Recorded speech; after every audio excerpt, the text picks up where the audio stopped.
কাঠবিড়ালির মতো ত্রস্ত নৈপুণ্যে আমরা নৌকা থেকে লাফিয়ে পড়েছিলাম। তখন কৃষ্ণা একাদশীর ডাইনি রাত ছিল গর্ভবতী।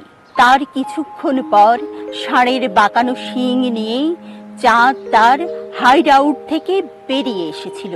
আকাশ এরিনার অন্য কোণায় তখন মেঘ নামক এক যোদ্ধা অপেক্ষমান।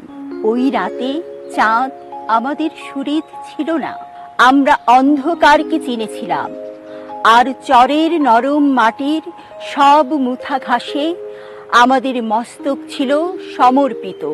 আমরা সূর্য নামক এক সরাট সম্রাটের বন্দনা গাইতে গাইতে চাঁদের দিকে, ওই মরা চাঁদের দিকে পিঠ রেখে শুয়ে পড়েছিলাম মাটিতে। একসঙ্গে 18 জন উত্তাল যুবক।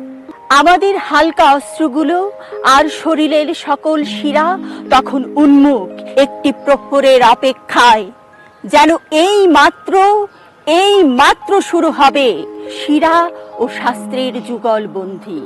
তার আগে আকাশ বেঁধে নিচ্ছে সারেঙ্গির তার, এক সারি তারার দর্শক বৃন্দ রুদ্ধশ্বাস।